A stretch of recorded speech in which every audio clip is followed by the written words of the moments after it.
और अब बात करेंगे पीटीआई के एहतसाब के नारों और दावों को भरा बहुत बड़ा धचका लग गया है। पाकिस्तान में करप्शन बढ़ गई। शाहजेब, बिल्कुल बात की जाती है एहतसाब की और करप्शन खत्म करने की, तब्दीली लाने की, लेकिन जो हम ट्रांसपेरेंसी इंटरनेशनल की रिपोर्ट देख रहे हैं जो कि सालाना रिपोर्ट होती है, उसमें अगर हम बात करें तो बहुत कुछ सामने आ गया है। और बहुत कुछ जो सामने आया अगर वो आपके साथ शेयर करें, जो ट्रांसपेरेंसी इंटरनेशनल ने करप्शन इंडेक्स में सब कुछ बताया है, वो कुछ ऐसा बताया जा रहा है कि दर्जनों गिरफ्तारियां, नैब रिकवरीज के दावों के बावजूद करप्शन बढ़ी है, कम नहीं हुई है। करप्शन की आलमी दर्जाबंदी में पाकिस्तान की बदतरीन रेटिंग है और उसमें हम तनज़्ज़ुली देख रहे हैं। ये बताया जा रहा है कि करप्शन के खिलाफ इक़दामात में पाकिस्तान के स्कोर में 3 पॉइंट्स की कमी देखी जा रही है। साथ साथ हम आपको ये दिखा भी रहे रिपोर्ट अपनी स्क्रीन पर 92 की सुबह सवेरे पाकिस्तान में। साथ में आपको ये बताएं कि ट्रांसपेरेंसी इंटरनेशनल की जो रिपोर्ट आई है उसमें यह बताया जा रहा है कि 2021 में पाकिस्तान सिर्फ 28 पॉइंट्स हासिल कर सका, जबकि 2020 करप्शन की आलमी दर्जाबंदी में पाकिस्तान का स्कोर 31 था। करप्शन बढ़ने की वजह से पाकिस्तान 140वें नंबर पर आ गया है।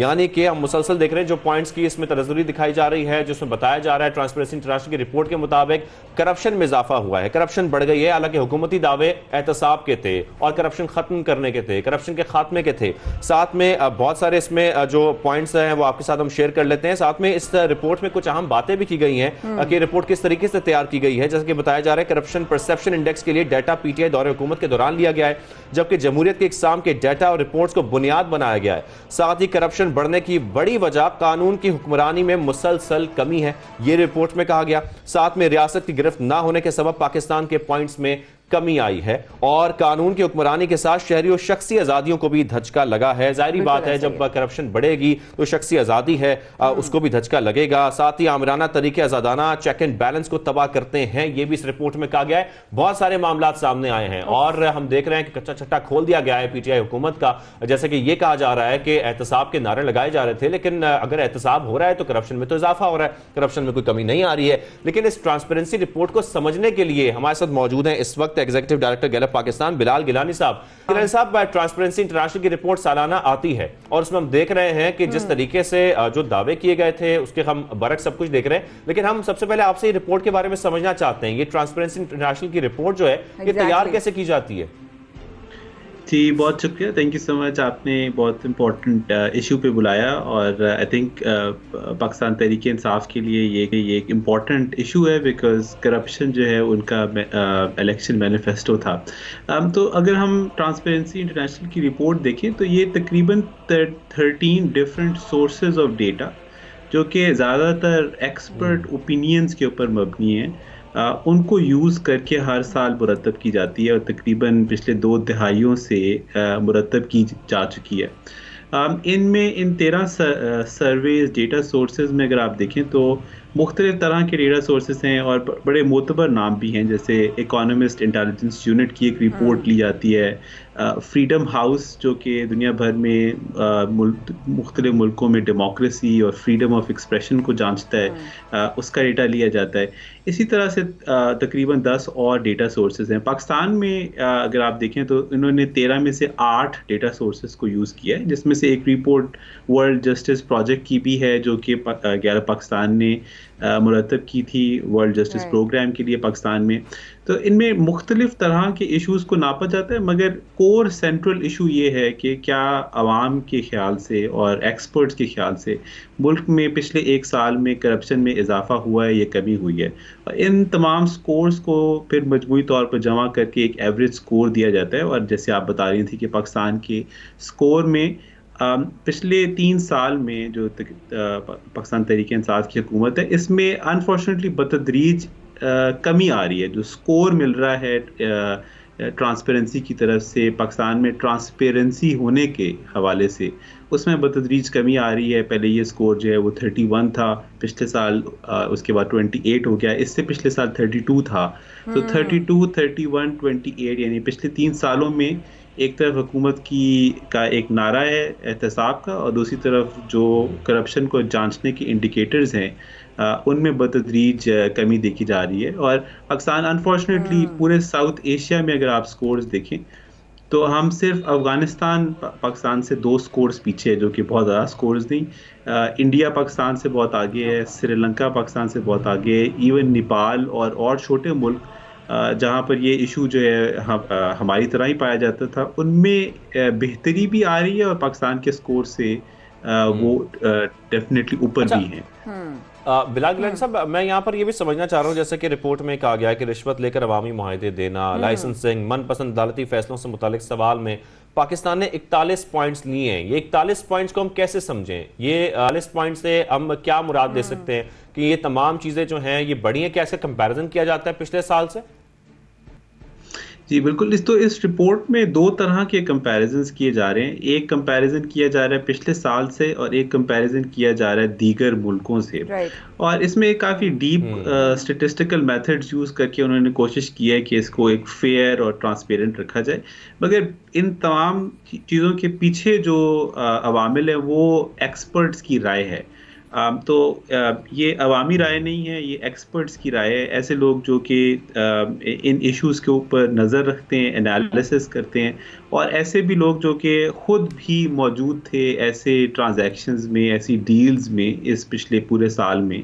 तो इसमें वकील भी होते हैं जिन्होंने उन ट्रांजैक्शंस को आगे करने की कोशिश की और उन्होंने खुद सामना किया गवर्नमेंट की तरफ से या दीगर एंटिटीज़ की तरफ से करप्शन में, ब्राइबरी में, नेपोटिज्म में, लैक ऑफ ट्रांसपेरेंसी में, या आप एडिशनली आप देखें तो इसमें फ्रीडम और डेमोक्रेसी और ह्यूमन राइट्स की भी गुफ्तगू की जा रही है कि उन जावियों से इन एक्सपर्ट्स ने देखा। तो तकरीबन 100 से 150 एक्सपर्ट्स, अगर आप 13 रिपोर्ट्स को जमा कर लें तो 100 से 150 एक्सपर्ट्स जो दुनिया भर में बैठे हुए थे या पाकिस्तान में बैठे हुए थे, उन्होंने अपनी एक राय का इजहार किया है कि पाकिस्तान में पिछले एक साल में करप्शन के हवाले से कैसी कारकर्दगी रही। ठीक है।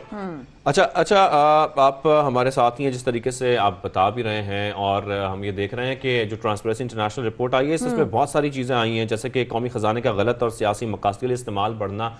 बिलाल गिलानी साहब, आपसे मैं यहाँ पर एक सवाल ये भी करना चाहता हूँ और ये पूछना चाहता हूँ कि हम ये भी कह सकते हैं, एक तरह से एक पॉइंट में समझना चाह रहा हूँ, कि जो दीगर ममालिक से कंपैरिजन किया जा रहा है, या दीगर ममालिक में एहतसाब का अमल अच्छा हुआ है, पाकिस्तान वहीं का वहीं खड़ा है, इस वजह से तनज़्ज़ुली हो गई है, या पाकिस्तान की कारकर्दगी ठीक नहीं रही है?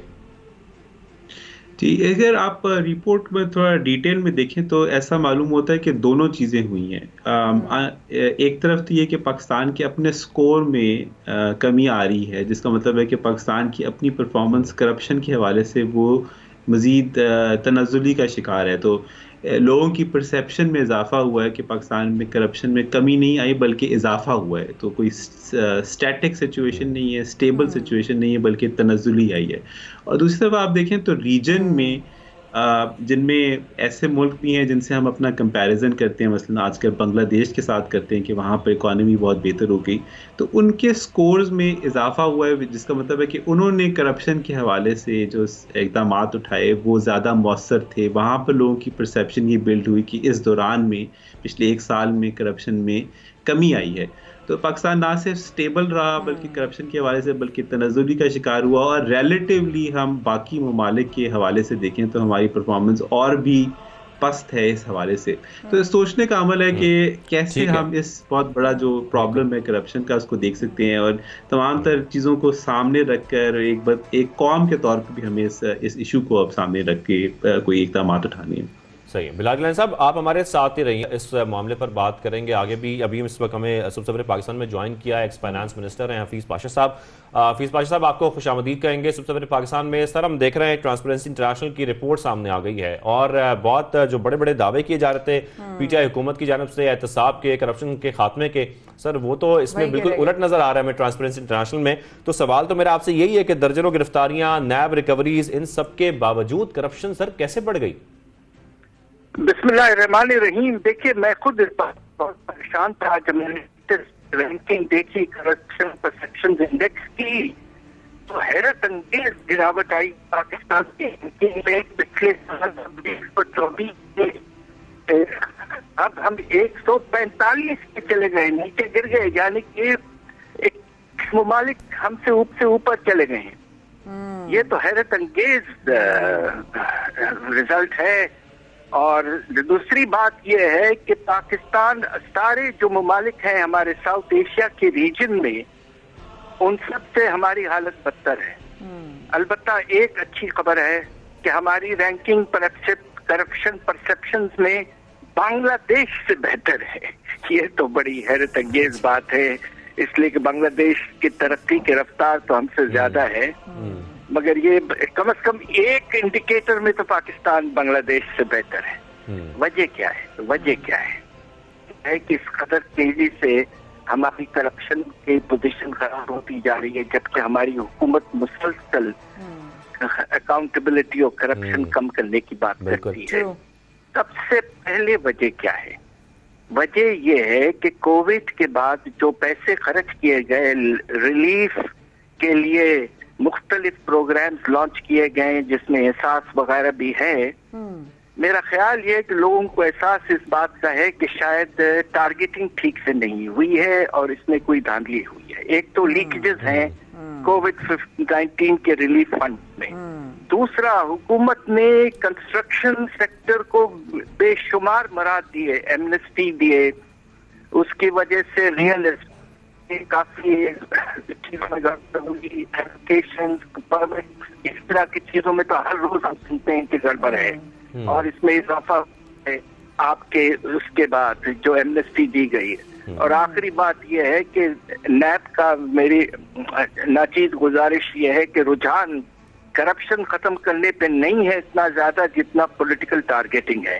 तो ये 3-4 चीजें हैं जिसकी वजह से बहुत ज्यादा खराबी आई है पाकिस्तान की करप्शन परसेप्शन इंडेक्स की रैंकिंग में, और इसे देखकर वाकई हम सब बहुत परेशान हैं। लेकिन सर बार बार खबरें तो सर ये सामने आती हैं कि नैब रिकवरीज में इजाफा हुआ है। अगर नैब रिकवरीज में इजाफा हुआ है तो फिर ये कैसे पॉसिबिलिटी है? अगर गिरफ्तारियां भी ज्यादा हो रही हैं, नैब रिकवरीज भी ज्यादा हो रही हैं, तो सर फिर ये कैसे पॉसिबल है? दरअसल रिकवरी ऑडिट कर रहे हैं, नंबर्स आर नॉट क्लियर, और ये पैसा जो रिकवर होता है ये क्या तक है, कौन अकाउंट जाता है और क्या फेडरल बजट के कंसोलिडेटेड स्टेटमेंट में आता है, मैंने आज तक नहीं देखा। तो ये पैसा कहाँ डिपॉजिट होता है? देखिए ये सब आदाद शुमार जो है सस्पेक्ट है, हमें अब एक क्लैरिफिकेशन चाहिए, हमें ऑडिट नैब की करवानी पड़ेगी, जबकि उनका काम है ऑडिट करने का। जबरदस्त। अच्छा, और सर जैसा कि आप जिक्र भी कर रहे हैं और हम ये बात कर रहे हैं कि बड़े बड़े आपने कहा कि पैकेजेस का ऐलान हुआ, हम एहसास प्रोग्राम की बात करें या दीगर प्रोग्राम्स की बात करें, तो सर फिर हम यहाँ पर ये समझ लें कि जितने बड़े प्रोग्राम्स का इनिशिएटिव लिया गया उतनी करप्शन में इजाफा हुआ, उतनी करप्शन बढ़ गई? देखिए जल्दी में काम हुआ है, इमरजेंसी का माहौल था और समझता हूँ गवर्नमेंट ने बहुत कोशिश की कि टारगेटिंग ठीक हो, मगर होता यह है कि जब आप एक इमरजेंसी सिचुएशन में आगे बढ़ते हैं तो जिनको मिलना चाहिए उन्हें नहीं मिलता, जिनको नहीं मिलना चाहिए किसी ना किसी तरीके से मिल जाता है, और इस पे अवाम में बड़ा रिएक्शन होता है। और इसलिए जब करप्शन परसेप्शन इंडेक्स की सर्वे की गई तो आपको ये रिस्पांस मिला है। तो ये इमरजेंसी की सिचुएशन कुछ हद तक थी, और अलबत्ता कोशिश हमारी हुकूमत ने जरूर की कि रिलीफ दी जाए। अच्छा बिलाल गिलानी साहब, आप ये सारी गुफ्तगू सुन रहे हैं, जिस तरीके से हफीज पाशा साहब भी जिक्र कर रहे हैं कि बड़े बड़े पैकेजेस, हम एहसास प्रोग्राम की बात करें या दीगर कर्जों की बात करें, बड़े तरीकों से आवाम को रिलीफ देने की कोशिश की जा रही थी, लेकिन इस तरीके से जो करप्शन है उसमें इजाफा हो गया है, तो सर इसकी भी पॉसिबिलिटी आप समझते हैं? जी बिल्कुल। आई थिंक इसमें मेरे ख्याल से 2 चीज़ें देखने वाली हैं। एक ये कि जो करप्शन को इनकाउंटर करने का जो प्रोसेस था उसकी अपनी ट्रांसपेरेंसी के ऊपर बार बार सवाल उठते रहे। मसलन नैब की परफॉर्मेंस के बारे में जुडिशियल सिस्टम ने ही क्वेश्चन रेज किया। इसी तरह से अगर आप पाकिस्तान में बड़े स्कैंडल्स की बात करें तो पिछले 3 साल में आपको ऑलमोस्ट हर खाने की चीज़ के हवाले से आपको बड़े स्कैंडल देखने में आए। मसलन शुगर का एक स्कैंडल आया, इसी तरह गंदम का एक स्कैंडल आया।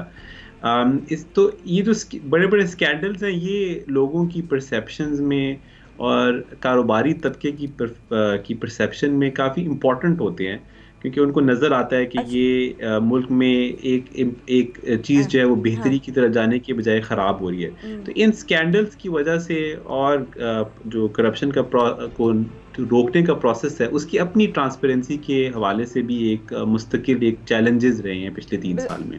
जी राइट।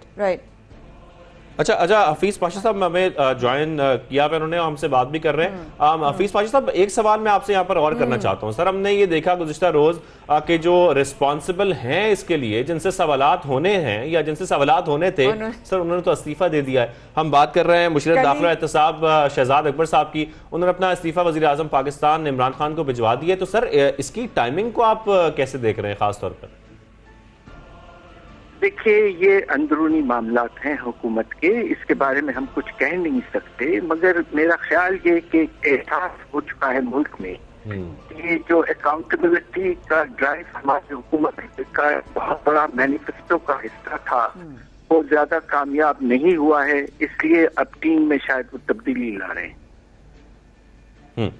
ठीक है sir, thank you very much. हमें ex finance minister Hafeez Pasha साहब ने ज्वाइन किया और executive director Gallup Pakistan Bilal Gilani साहब, आप दोनों हमारे साथ मौजूद थे और ट्रांसपेरेंसी इंटरनेशनल के ऊपर आप दोनों का तज्जिया हमारे पास आया। सर बहुत शुक्रिया आप दोनों का, सबसे पहले पाकिस्तान में आप लोगों ने ज्वाइन किया। खैर, ये तो बात हो गई हुकूमत की और जिस तरीके से जो करप्शन के खात्मे के दावे किए जा रहे थे, उस हवाले से अब जो रिपोर्ट सामने आई है वो बिल्कुल बरक्स है और हम यही समझने की कोशिश कर रहे थे। फिर माया, ये कैसे पॉसिबिलिटी हो सकती है, ये कैसे हो सकता है? देखिए, इसमें बहुत सारे पॉइंट्स हैं जो कि हफीज पाशा साहब भी जिक्र कर रहे थे कि बहुत सारे पहलू हैं जो हम सबको समझने की जरूरत है, किस तरीके से ये पॉसिबल है, किस तरीके से नहीं है।